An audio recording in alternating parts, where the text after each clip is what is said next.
Frobscottle and Whizzpoppers.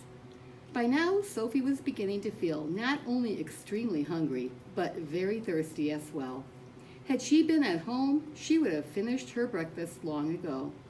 Are you sure there's nothing else to eat around here except those disgusting, smelly snozzcumbers? She said. Not even a fizzwinkle? Answered the big friendly giant. In that case, may I please have a little water, she said. Water, said the BFG, frowning mightily. What is water? We drink it, Sophie said. What do you drink? Frobscottle, announced the BFG. All giants is drinking Frobscottle. Is it as nasty as your snozzcumbers? Sophie asked. Nasty, cried the BFG. Never is it nasty. Frobscottle is sweet and jumbly. He got up from his chair and went to a second huge cupboard. He opened it and took out a glass bottle that must have been 6 feet tall. The liquid inside it was pale green, and the bottle was half full. Here is Frobscottle, he cried, holding the bottle up, proud and high, as though it contained some rare wine.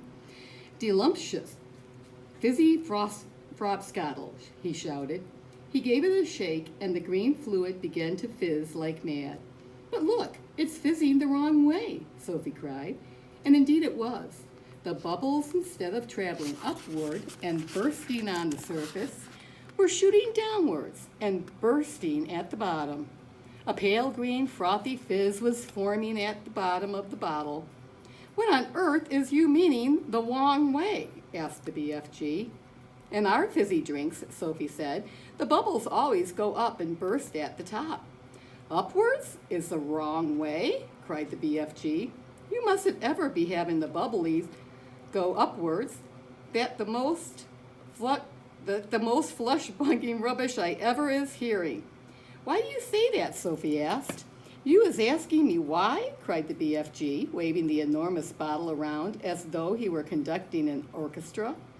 He was actually meaning to tell me you cannot see why it is a scrawny mistake to have the bubbles flying up instead of down? You said it was flush-bunky. Now you say it's scrawny? Which is it? Sophie asked politely. Both, cried the BFG. It is a flush-bunking and a scrawny mistake to let the bubbles go upwards. If you can't see why, you must be as quaky as a duckhound. By Ringo, your head must be so full of frog squinkers and buzz wanglers, I is frittered as I know how you can think at all. Why shouldn't the bubbles go upward? Sophie asked. I will explain, said the BFG, but tell me first, what name is you're calling your Frobscottle by? One is Coke, Sophie said. Another is Pepsi. There are lots of them. And the bubbles is all going up? They all go up, Sophie said. Catastrophe, cried the BFG. Upgoing bubbles is a catastrophe. Will you please tell me why? Sophie said. If you will listen carefully, I will try to explain, said the BFG.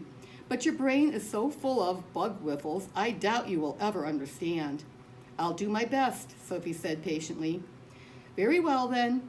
When you is drinking this cokey drink of yours, said the BFG, it is going straight down into your tummy. Is that right, or is it left? It's right, Sophie said. And the bubbles is going also into your tummy. Right or left? Right again, Sophie said. And the bubbles is fizzing upwards? Of course, Sophie said. Which means, said the BFG, that they will all come swish-whiffling up your throat and out of your mouth and make a foulsome, belchy burp. That is often true, Sophie said, but what's wrong with a little burp now and again? It's sort of fun. Burping is filsome, the BFG said. Us giants is never doing it. But with your drink, Sophie said. What was it you called it? Frobscottle? Frobscottle, said the BFG. With Frobscottle, Sophie said, the bubbles in your tummy will be going downward, and that could have a far nastier result. Why nasty? Asked the BFG, frowning. Because, Sophie said, blushing a little, if they go down instead of up, they'll be coming out somewhere else with an even louder and ruder noise. A whiz-popper? Cried the BFG, beaming at her. Us giants is making whiz-poppers all the time. Whiz-popping is a sign of happiness. It is music in your ears. You surely is not telling me that a little whiz-popping is forbidden among human beings. It is considered extremely rude, Sophie said. But you is whiz-popping, is you not, now and again? Asked the BFG. Everyone is whiz-popping, if that's what you call it, Sophie said. Kings and queens are whiz-popping, presidents are whiz-popping, glamorous film stars are whiz-popping, little babies are whiz-popping. But where I come from, it is not polite to talk about it. Redunculous, said the BFG. If everyone is making whiz-poppers, then why not talk about it? We is now having a swiggle of this delicious Frobscottle, and you will see the happy result. The BFG shook the bottle vigorously. The pale green stuff fizzed and bubbled. He removed the cork and took a tremendous gurgling swig. It's glummy, he cried. I love it. For a few moments, the big, friendly giant stood quite still, and a look of absolute ecstasy began to spread across his long, wrinkly face. Then suddenly, the heavens opened, and he let fly with a series of the loudest and rudest noises Sophie had ever heard in her life. They reverberated around the walls of the cave like thunder, and the glass jars rattled on their shelves. But most astonishing of all, the force of the explosion actually lifted the enormous giant clear off his feet like a rocket. Whoopee! He cried when he came down to earth again. Now that is whiz-popping for you. Sophie burst out laughing. She couldn't help it.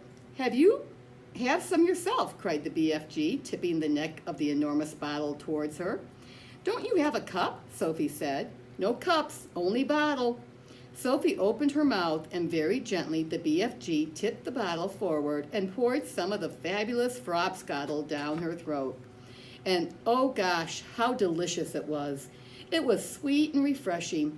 It tasted of vanilla and cream with just the faintest trace of raspberries on the edge of the flavor. And the bubbles were wonderful. Sophie could actually feel them bouncing and bursting all around her tummy. It was an amazing sensation. It felt as though hundreds of tiny people were dancing a jig inside her and tickling her with their toes. It was lovely. It's lovely, she cried. Just wait, said the BFG, flapping his ears. Sophie could feel the bubbles traveling lower and lower down her tummy. And then suddenly, inevitably, the explosion came. The trumpet sounded, and she, too, made the walls of the cavern ring with the sound of music and thunder. Bravo, shouted the BFG, waving the bottle. You is very good for a beginner. Let's have some more.